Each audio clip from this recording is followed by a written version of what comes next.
আনন্দপুরে বাইপাসের ধারে রেস্তোরাঁয় হামলার ঘটনায় আরও দুজনকে গ্রেফতার করল পুলিশ। এই নিয়ে ধৃতের সংখ্যা বেড়ে দাঁড়ালো 7। এই দুজন ওই দিন হামলার ঘটনার সঙ্গে সরাসরি যুক্ত ছিল বলে দাবি করা হচ্ছে পুলিশের তরফে।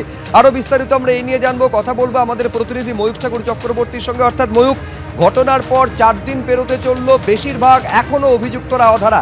এইটা আমাদের ময়ূক জানাও যে এই দুজনকে কোথা থেকে কিভাবে পুলিশ ধরলো, এরাও কি তাহলে ওই সিন্ডিকেটেরই সদস্য? দেখো, যেটা এখনো পর্যন্ত জানা যাচ্ছে যে দুজন যারা অ্যারেস্ট হয়েছে তাদের একজনের নাম কৃষ্ণ মণ্ডল অ্যালিয়াস সুশীল এবং আরেকজনের নাম সুশান্ত নস্কর, এবং এদের দুজনেরই বাড়ি হচ্ছে ওই স্থানীয় মাদুরদহ এরিয়াতে।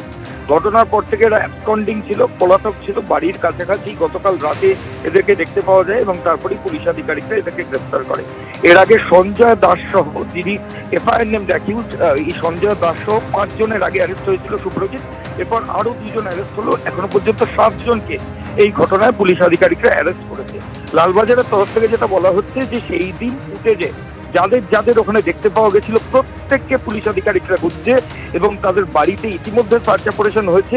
অধিকাংশই বাড়ি ছেড়ে অন্যত্র পালিয়ে গেছে বলে পুলিশের অনুমান, এবং মোবাইলের টাওয়ার লোকেশন বিভিন্ন সূত্রের মাধ্যমে পুলিশ তাদের খোঁজ করা কিন্তু ইতিমধ্যে শুরু করেছে।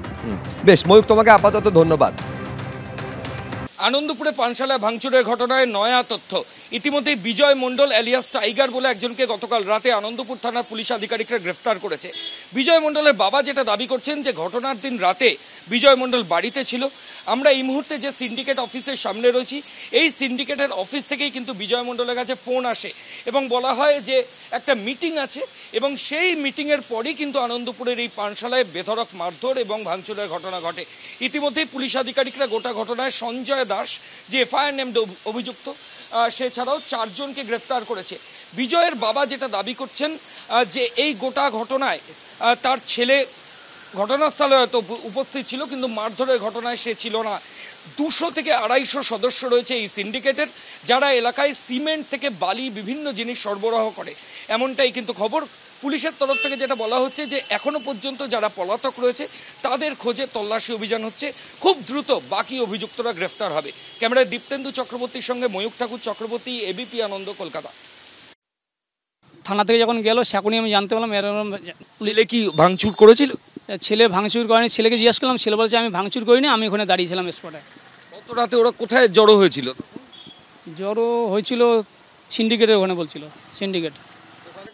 সিন্ডিকেটের রোজ থাকে না, বাড়িতেই থাকে। সেদিনকে নাকি কে ফোন করেছে জানি না, বলছে ফোন করেছে মিটিং হবে বলে ডেকেছে। কোথায় হবে মিটিং? সিন্ডিকেট অফিসে। ওখানে মিটিং হবে বলছিল। তারপরে বলছে মিটিংয়েই কি সিদ্ধান্ত হলো যে ওখানে যাওয়া হবে? সেটা তো আমি স্যার বলতে পারছি না ঠিক। সিন্ডিকেটের অফিসে কতদিন যায়? সিন্ডিকেট অফিসে তাও 2 বছর হয়ে গেল।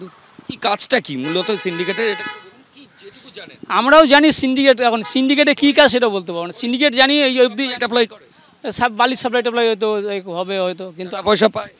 টাকা পয়সা আমাদের এখনো বলেনি টাকা পয়সা পাই কি, আমাদের কিচ্ছু বলেনি। আপনাদের হাতে না কিছু দেয় না।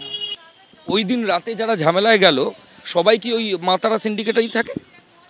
এখন তো আমি কারা ছিল না আমি তো ঠিক বলতে পারবো না। বন্ধুরা ছিল, এখন বাইরের ছেলেগুলো ছিল না, আমি ঠিক বলতে পারছি না।